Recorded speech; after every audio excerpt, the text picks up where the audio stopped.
Oh, sole mio.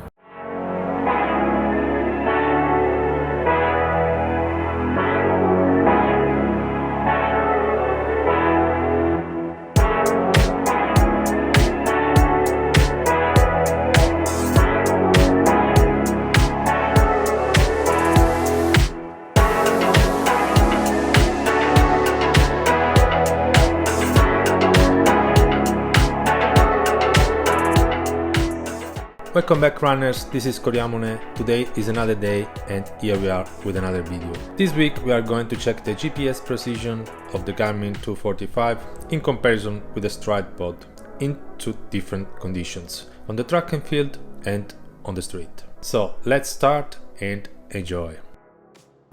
It's freezing. It was more windy today morning. Now it's a bit better. But still, I'm freezing.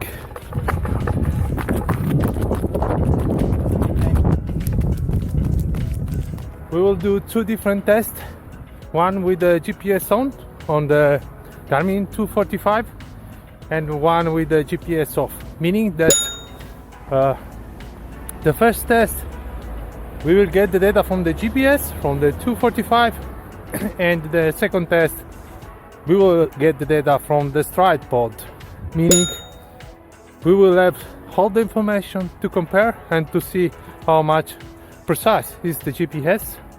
I did some tests before just to calibrate the Stryd pod, so we will do 2 laps with the GPS on and 2 laps with the GPS off, so that we are sure that the data are coming from Stryd pod, because with all this configuration are really tricky and you never know where the data are coming from, if are coming from the Stryd pod or from the GPS from the Garmin. So you have to pay attention on the configuration. There are 3 different settings in the Stryd pod. The first one is off. The second one is indoor, so meaning that you will get the distance and the speed from the Stryd pod where you are indoor, otherwise you will get from GPS. And the third one is always, so meaning that if you prefer the data from the Stryd pod always, even when you are outdoor, then you can set in the Garmin configuration, in the Stryd pod sensor, you can set always, meaning that you will get always the data from the Stryd pod and not anymore from the GPS. So let's start, because it's getting darker and darker. And I'm scared about the dark. Anyway, we'll do two laps, not more, because I'm tired, and we will compare it. Okay, so let's do it and let's compare the result. See you in a moment. A bit more than a moment. Ciao.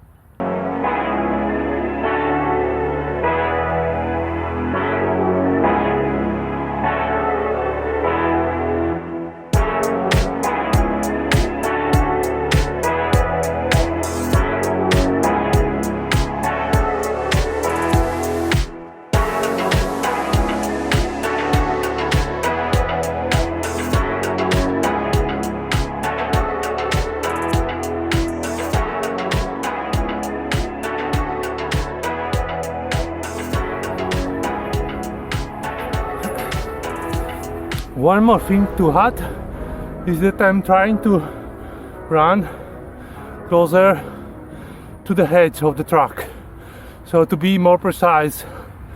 So in both tests I will run really close to the edge, so to avoid any difference. Let's see. First 2 laps done, I'm dead. Okay, then now we change the setting. We go to the GPS, run settings,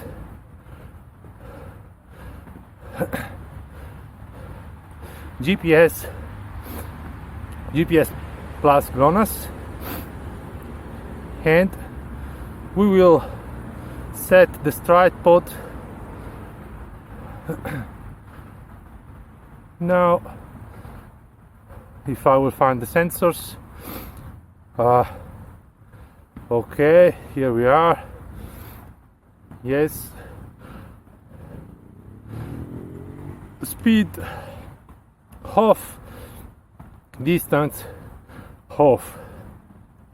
So in this configuration the data should come from the GPS, from the 245. So let's compare it.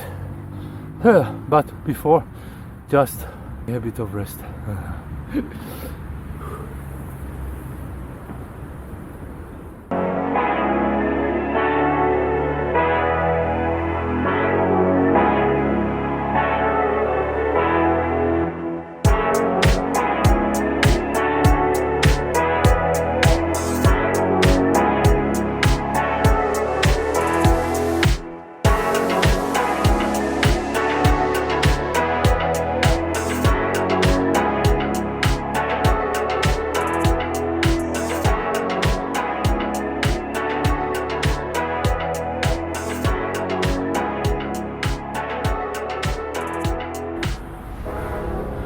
So that's it.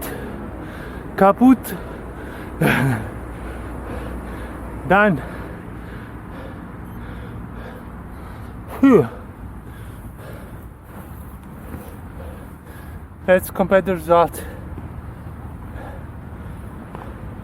If I will not die here. So as you can see here, for the 800 meters around on the track and field, the result is 760 meters with a Stryd pod and 790 meters with a GPS. So it seems that the Stryd pod is not yet well calibrated considering the error. But anyway, let's proceed with the same kind of test and the same calibration in the Prater, but this time for 1 kilometer distance. In the Prater, I'm happy to say to you that it's snowing. Yes, again. So this will be a great video, yeah. Anyway, for those that are from Austria or from Northern Europe, you have to understand, I'm not used to it. I'm from Italy, you know. Also the mio in front of the. Please don't look to the pace, because it will be ridiculous. I'm not even able to run today. It's so cold for me.